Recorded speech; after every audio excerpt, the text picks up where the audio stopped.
we are here. We are live with our first video podcast. I am just thrilled that we have pulled this off. My name is Caroline Bock, and I'm the co-president and editor at the Washington Writers Publishing House. And I am here today to talk about America's future and to talk about our small press, the Washington Writers Publishing House, which has been around 50 years, doing some new things, including WWPH TALKS. So I'm here with our co-president and our poetry editor, Jona Colson. Jona, welcome. Yes, And thank you. Welcome again, everyone. We're very happy to be here with you. Again, my name's Jona Colson. I am the co-president and poetry editor at Washington Writers Publishing House. And as Carolyn said, we're here to dive a little deeper into America's Future, which was a book that came out a few months ago. And we're here with two authors from the anthology, Diana Rojas, who is a novelist and has a wonderful essay in this collection, and the poet and literary activist Dwayne Lawson-Brown. So welcome to you both. Thank you for being here. Thank you. Thank you for having me. Thank you for having me. yes. And Jona, we should share that America's Future Poetry and Prose in Response to Tomorrow, while it came out a few months ago, is really our landmark anthology. We did it for our 50th anniversary. We decided today to really dive deeper into these two pieces because they are thoughtful, they are searing, they are no holds barred pieces. We have over 170 writers, 576 pages. These two pieces really struck me as ones that we needed to take a moment to talk about. Don't you think? I think so. Absolutely. And so we should get started with our first writer, Dwayne Lawson-Brown. So Dwayne Lawson-Brown is a father, a poet, a playwright, and crochet kingpin. A proud DC native, Dwayne has served their hometown community for their entire adult life through HIV prevention education, museum education, and advocacy, and informing artists of funding opportunities through the DC Commission on the Arts and Humanities. Artistically, Dwayne is a former co-host of Spit That, the longest-running open mic in Washington, D.C., and has performed and hosted at the Kennedy Center, Woolly Mammoth Theater, and the Kagan. Dwayne has penned 3 poetry collections, most recently Breaking the Blank, which he co-authored with Rebecca Bishop Hall. Welcome, Dwayne. We would love to hear your piece in America's Future, which is called An Exercise in Syntax. Thank you very much for having me. So I'll actually be reading directly from the collection.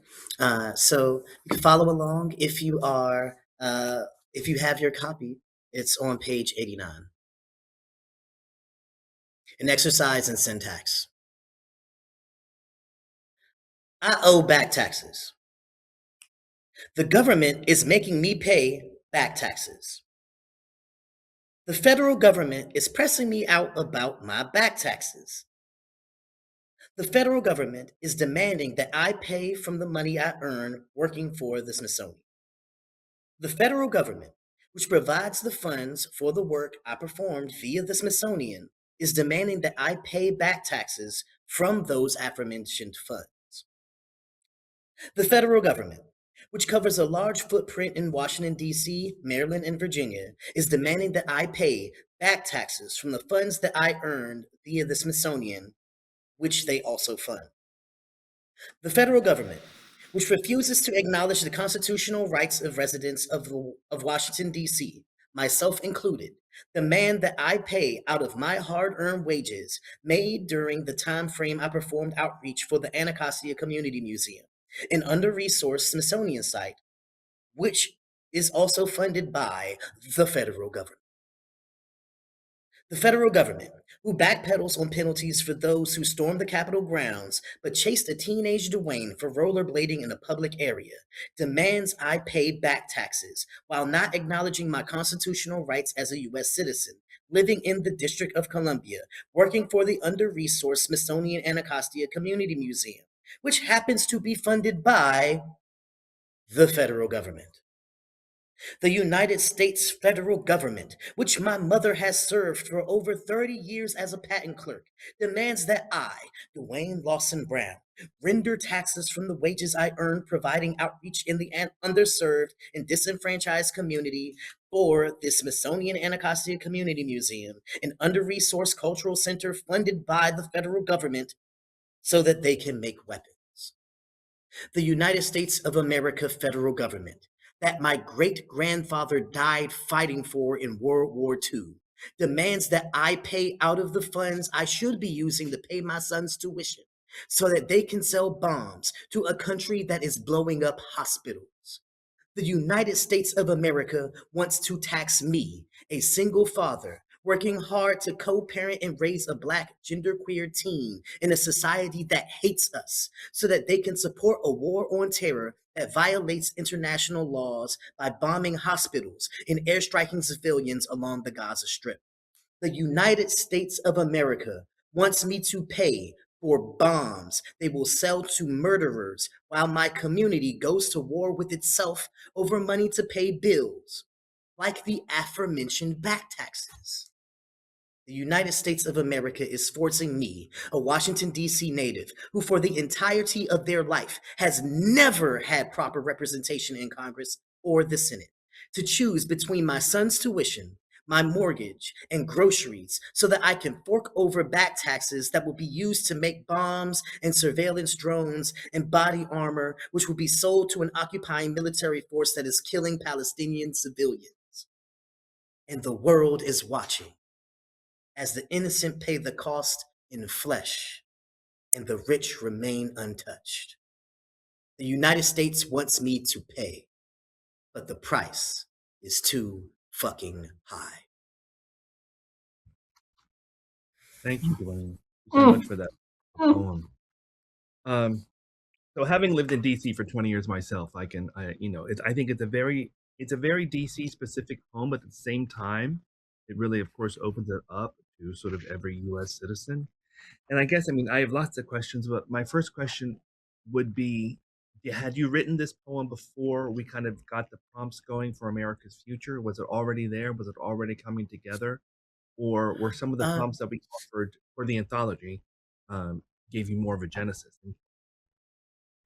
So this piece was already bubbling for me. It's true. It's very autobiographical.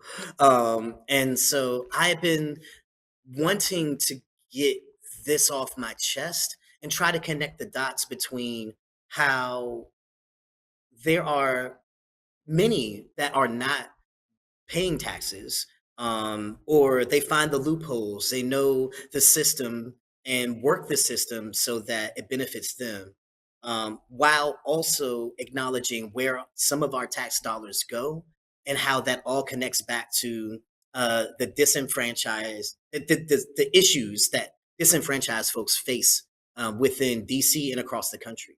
How it's all connected really was where that came from. And so when I saw the prompt, I was like, this is time. Now I get to write it, and hopefully there'll be a home for it, which I am very grateful for. Caroline. Yeah. I read along as you were reading, Dwayne. I love your energy, and I'm a prose writer, I'm a novelist. I love these long lines, but then we get to the end of this poem, and I think Jona and I even debated, is this a poem? Is this prose? Because of the long lines. And I said, look at those lines at the end, and the world is watching.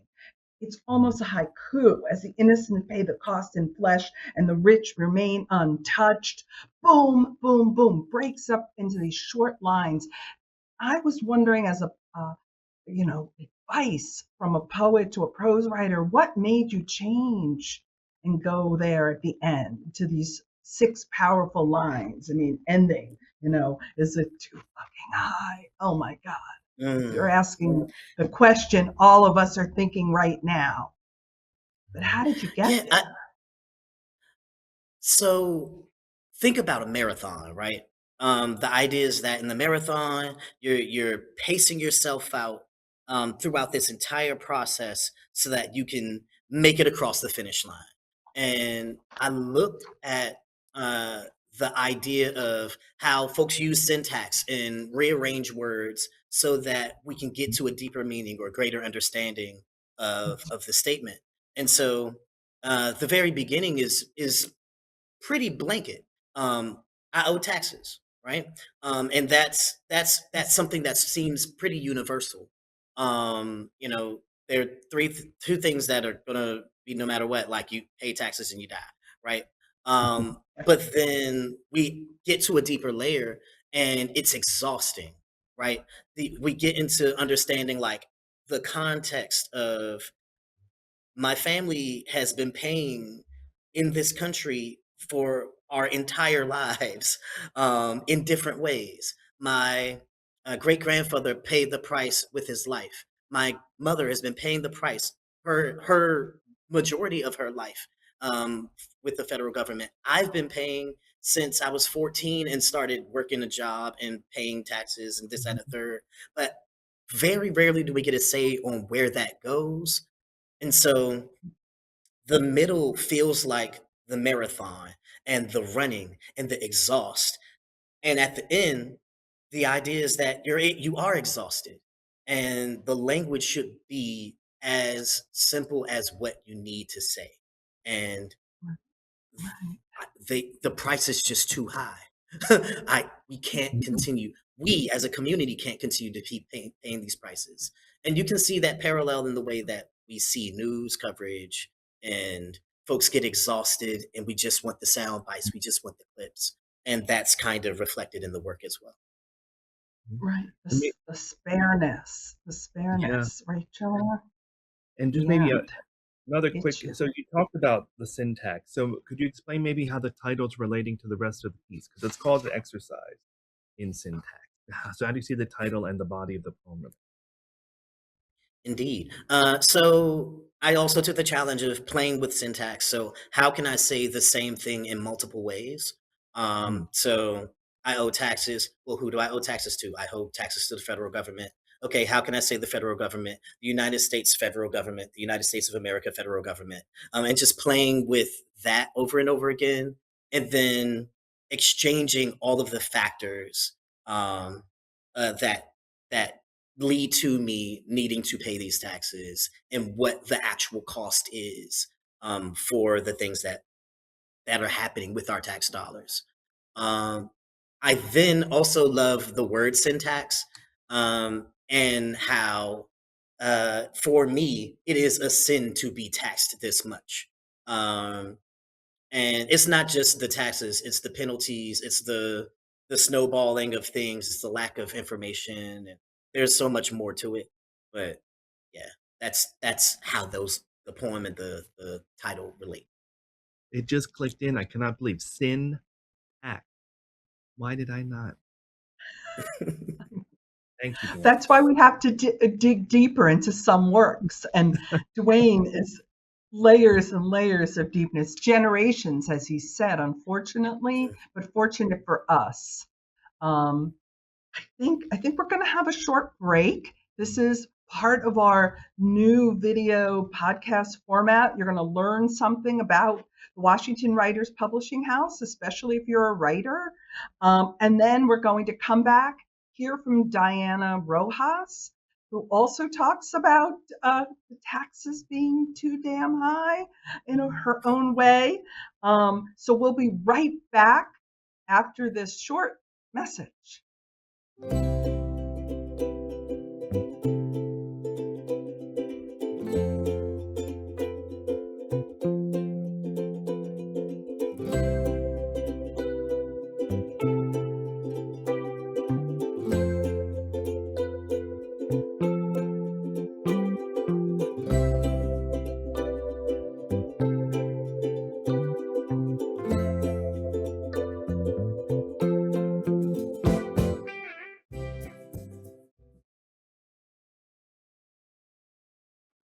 welcome back. I'm Caroline Bock, co-president of the Washington Writers Publishing House, here with Jona Colson, the other co-president, and two amazing writers, Diana Rojas and Dwayne Lawson-Brown. We are going to hear from Diana next.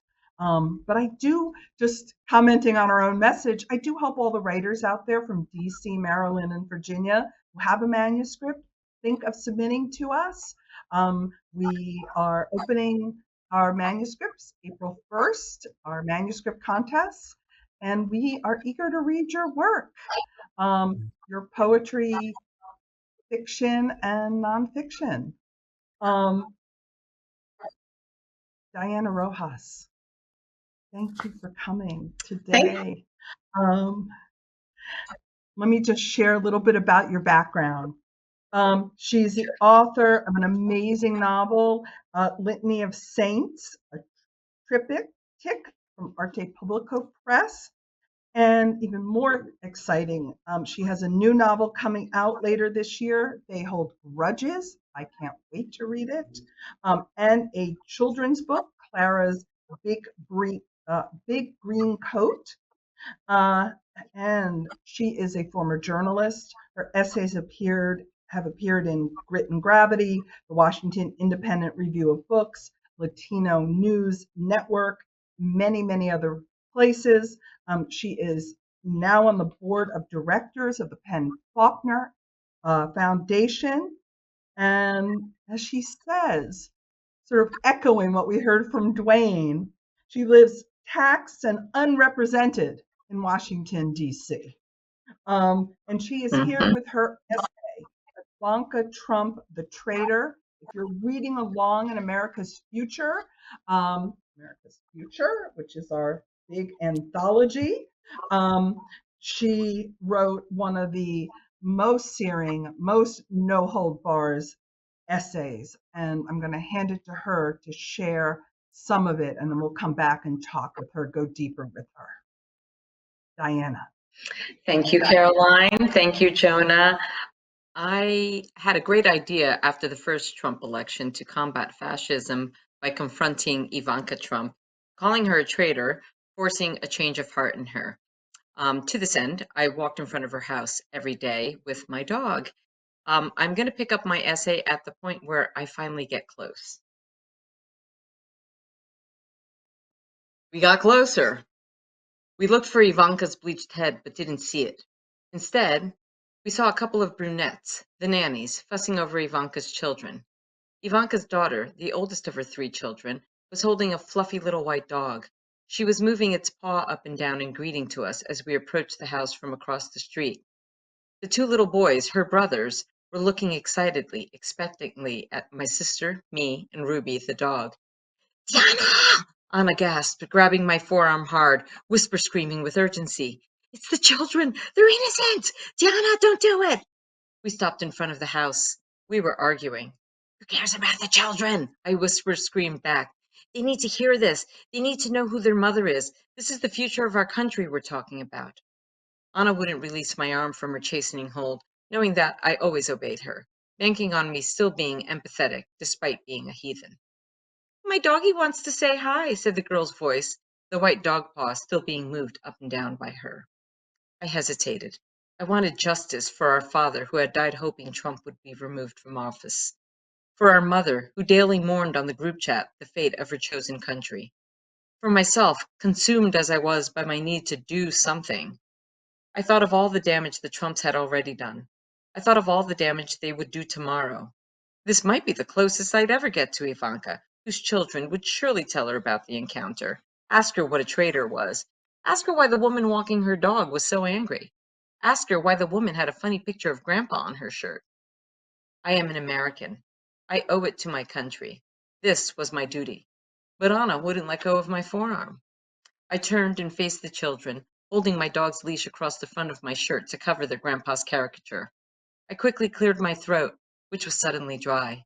And then, after all the planning, the practice, all the anticipation, all the worry, I met the moment. With a friendly smile on my face that one reserves for children, I chirped, "My doggie says hi back." Anna let go of my arm and exhaled a sigh of relief.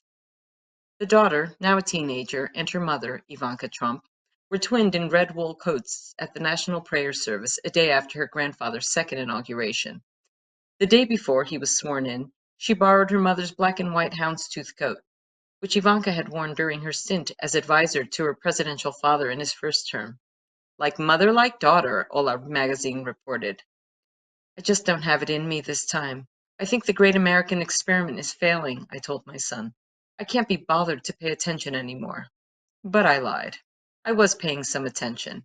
I was bitter at the reporting about Ivanka daughter's clothes at the Trump II inauguration.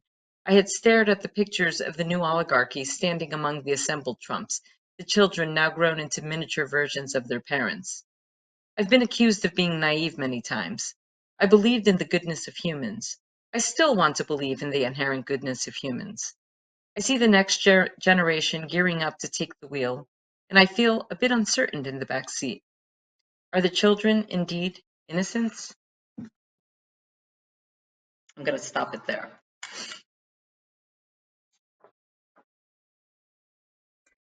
Wow. Are the children indeed innocents? I'm wondering, Diana, the same thing Jona asked Dwayne. Did you write to one of our prompts, or were you outside Ivanka Trump's house just waiting for this essay to appear for you? And then we showed up. I mean, it took many, many walks in front of Ivanka Trump's house to finally get human life out there that wasn't Secret Service. So, yes, I had written this in my head. And I was laughing at myself, really, because, I mean, my great idea is a T-shirt and yelling, traitor, and this is how I'm going to change the world.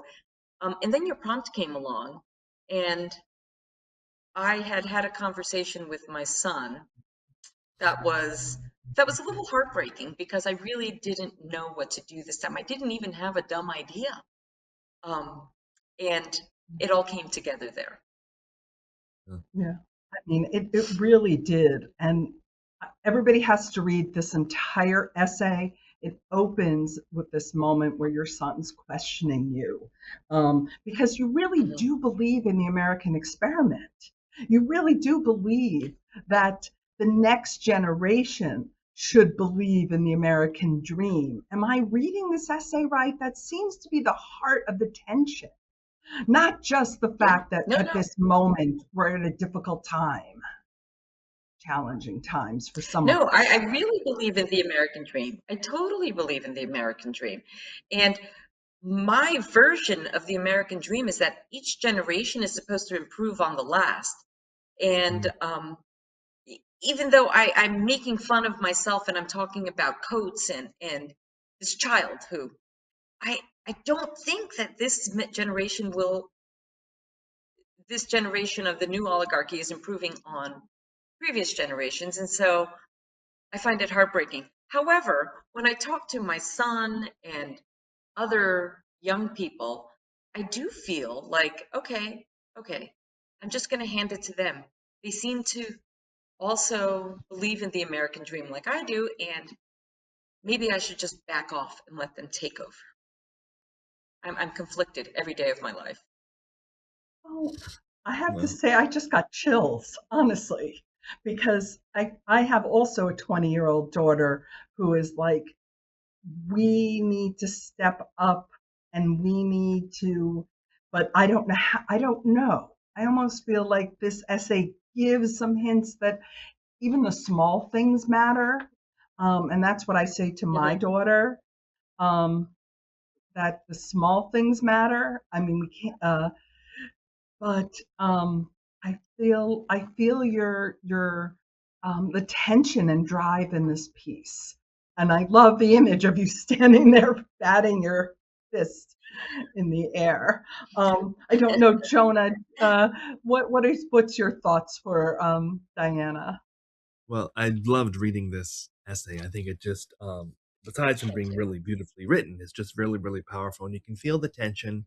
And again, having lived in DC for 20 years, I can sense the fatigue as well, like you've been talking about. Just sort of like, what can I do? what are some options? And I think we, we're not sure. We don't know. Something new happens every day. And like, how do we respond to these? And I think we do get like a sense of, fatigue, and not quite sure what to do. And please feel free to speak to that. But I have a dog. So how do you see the dogs? That's because you started there at that moment, right? So it's supposed to be a moment of tension, but we have the doggy. So, how would you see the doggies as an extension of well, what? I don't mean. What do you think?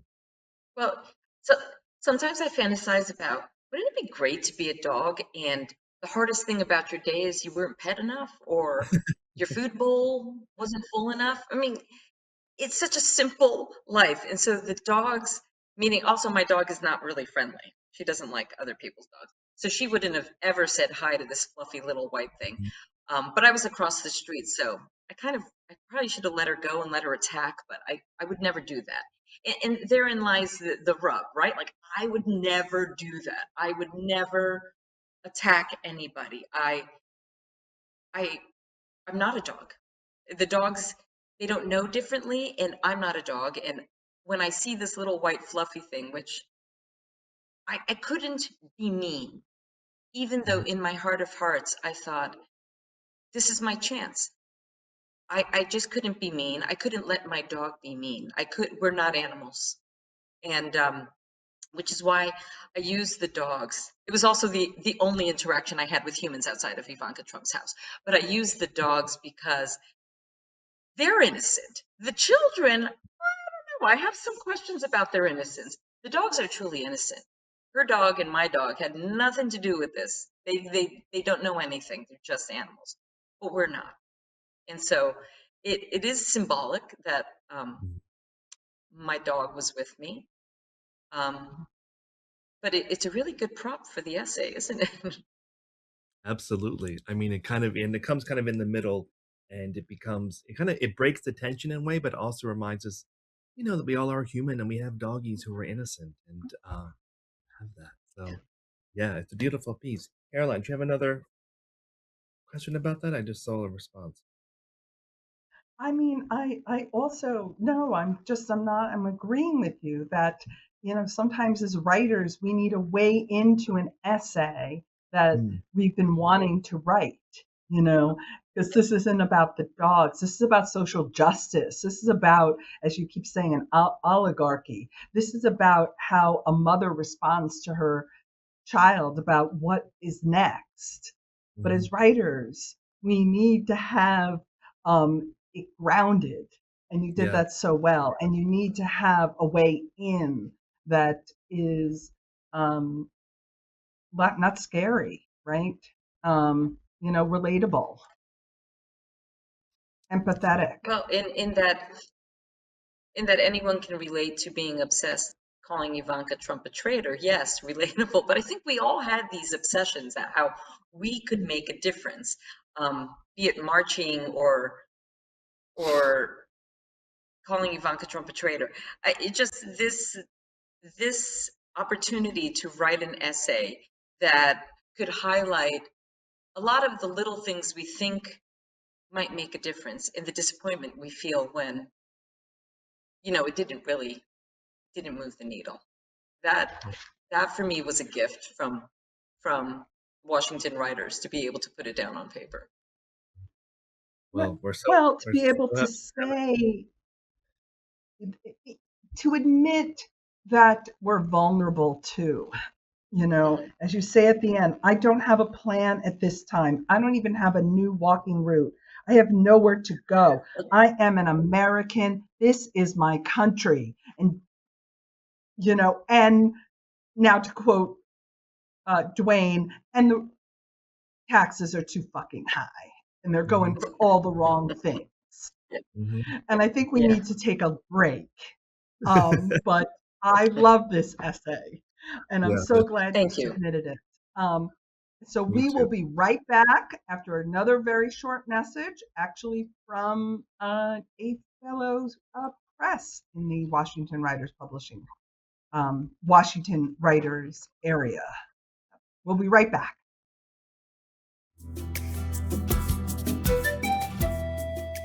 in Heaven Has No Ground. Andronikova writes a text that is infused in a sense of urgency, with the chaos of being a traveler in an unknown land, as if cut and pasted from leaflets of paper scribbled on a log, a bench, a cafe counter, a thigh. Its story is told straight, in a raw and unfiltered form, coming from the hand of the writer directly to the eye of the reader.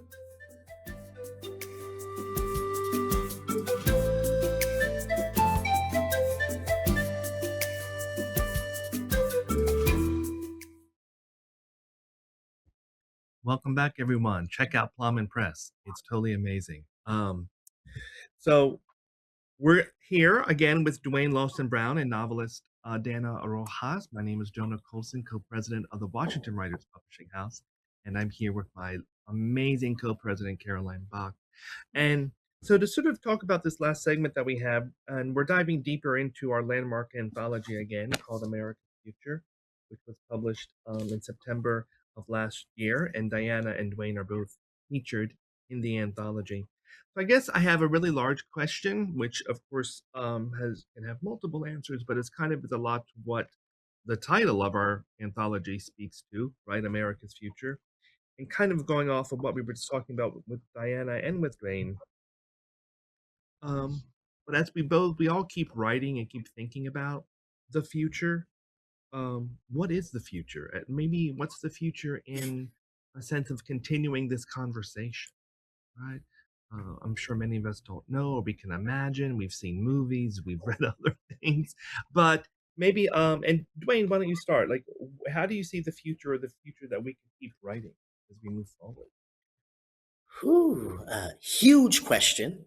I I think the first thing we need to do is envision a future. And right now, it can feel very difficult to envision a future because so much is happening in our present. So I've been finding myself writing a lot about where I am in the present, what matters to me most within this present time, how do we preserve and protect things that matter to us in this present time, and then in protecting the things in our present, we then get to build that future.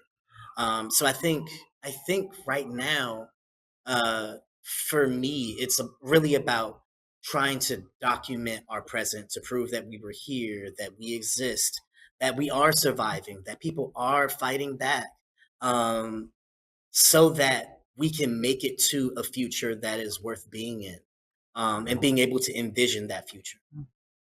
That's a beautiful answer. Beautiful answer. To be able to kind of document where we are now so we can look back and say, wow, we survived this. Diana, what do you think?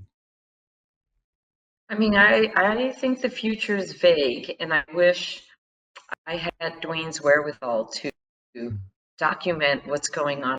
And I've actually retreated almost into myself. This essay was the first of about 12 that I wrote last year, where I examine facets of myself. So I've gone internal. I feel like if I can understand what makes me tick, maybe I can do something to effect change. But I'm a little hopeless. I know that sounds. I know that sounds admit, but I'm hopeless, and I'm speaking to you from Europe right now, and I keep thinking, why don't I just leave? And the truth is, one can't just leave. So, to Dwayne's point, you know, we need to witness. We need to say, yeah, this is what's happening, and maybe nothing I do will get us to the position we want to be in, but at least 20 years from now, maybe something I write, people understand a little bit more of where we were in this situation. And what happens in 20 years? I have the foggiest. I have no idea. I can't even imagine. I know. Yeah. Yeah. But I do think, and this is to something we each wrote, just by writing and finding community and realizing you are not alone. You are not the only voice grappling with this. You bring others into the struggle. That's how I feel. And that's what I hope. I know Jona and I hope through a number of events we're planning with the press in the summer, this summer, that we are able to say that to people in person. Mhm. But Diana, you addressed it directly. You both have said in different ways, you're exhausted. How do you get past that lack of energy if you're writing to witness, if you're writing to document, if you're writing to understand what's going on yourself? The act of writing, just physically every day saying, I'm going to put pen to paper, I mean, that's an act of resistance to what I think larger forces would have us do nothing, to be paralyzed.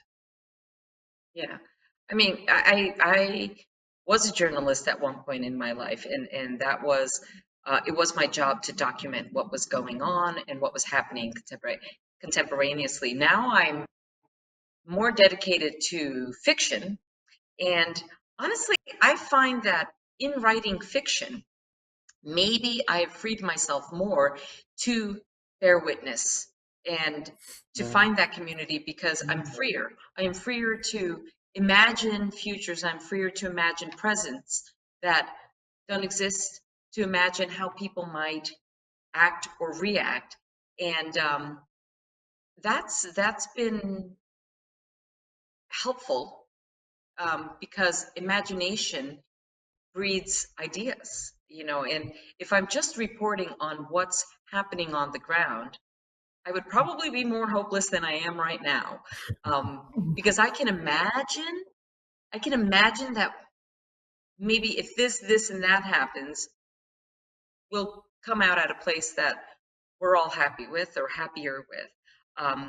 So yes, in writing, in fiction, I have found my people, my community, people who are as in with their heads in the clouds as I am, imagining different worlds, different people, different ideas. Yeah. And and Dwayne, I love that. And Dwayne, how do you renew yourself? I mean, I love your crochet. I love that. I love that you're an activist in the community. We haven't talked a lot about that because here you're a poet with us. But you have many, many selves, my friend. You are Yeah, multitude. on it. Thank you. I get refueled by being in spaces like this, being in community. Just like Diana mentioned, when you find your community, whatever that community may be, you then feel freer. You have Mhm. that freedom to explore, imagine, and envision. And for me, I sing a lot of karaoke. Um, and just being in random spaces doing random things refuels me so that I can continue the fight, right? It can't just be down with insert injustice here your entire life, because that's just surviving. um, we have to live at some point. We have to be able to thrive. And Right. so, you know, you'll catch me at a march or a rally, not as often as I used to be, because I'm getting older. And as we said earlier, there is a need to pass the baton, but there's also finding ways to like refuel so that you can show up in the ways that you can, by donating to Yeah. causes, by cooking a meal for folks, by hugging somebody that's mourning. Just random acts of kindness mean a lot in this current world. So yeah.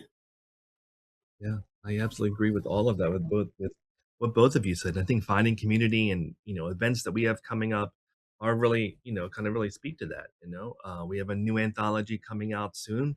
I'll let Caroline say that, which we hope is gonna, bring us together and even more so and enrich it. So I really appreciate those answers. I don't know. We may have to add karaoke, though, Jona. Yeah, you're right. Maybe some karaoke in Our- there. I think we're missing. But I think that you do so much with your writing, both of you, to both inspire, but also to teach and pass the baton. I mean, I think we are looking at the next generation, and we want to bring them into the literary world and have them understand that this is a place their voice counts. That's why, we did things like America's Future, right? It has probably over a dozen writers who have been published for the first time were published with us, and so we're always thinking of ways to do both, to nourish our the great writers that you are, talk to the next generation, to do new things. Jona mentioned we have a new mini anthology coming up called Capital Love, and it really looks at love as an antidote to political domination. Now, you two are not in it because we really tried to have some new writers in it. We love you both, but we are always looking to also feature new writers, and that will be out this May, and we will do a whole series of events. But we want you back with us. We want you reading with us. We want you in our community. You out there in the audience, and you, Diana and Dwayne, because you are just fantastic. You speak truth to power. You do it in a beautiful, meaningful, moving ways. I think, Jona, I think we had a great first pilot with our WWPH Talks. Absolutely. This was great. Wonderful. I learned a lot, and we'll hopefully keep doing these and keep diving deeper. Right, and keep reading these writers. Diana with her new novel coming out this year, Dwayne with his poetry, and we will be reading you and watching you. Thank you both for joining us today. Yes. Thank you for letting me be a part of this. Thank you. Yes. And I'd like to thank you too. It's a joy. Yes. And Roman is back, and that is Roman, our producer. So I think we are wrapped, right, Roman? I want to make sure our mics are live, so we want to keep smiling. Yeah, we are wrapped. Thank you so much for participating. And this was an experimental version. The issues. We have a question from the audience. Where do we find the anthology? Oh, okay. We find the anthology America's Future everywhere books are sold. It is in paperback, trade paperback, and it's an ebook. And if you go to our website, www.washingtonwriters.org, and buy it from us directly. Thank you, my friends. You can buy it from us directly. And we also have special discounts for educators. People are starting to use it in the classroom, which is exciting. And so please look for it, everywhere books are sold. Look for it at our website, which is at the best price possible. And please stay in touch with us. We have a little newsletter, our little lit magazine called WWPH Writes, and we are open for submissions, and we pay contributors. Yes. And also, we are. Yeah, check us out at the local festivals. We're all, the local festivals in DC, in Maryland. We're going to be at Gaithersburg. We'll be at Pride. Of course, AWP is coming out, and in the fall we'll have events. So please come and join us and say hello. Okay, thank you. Are we good?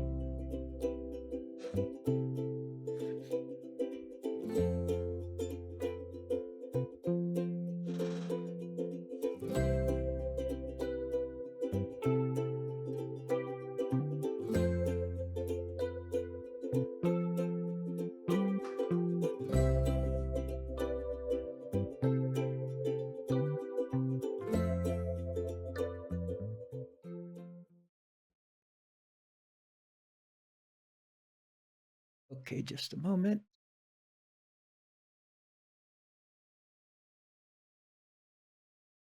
One second.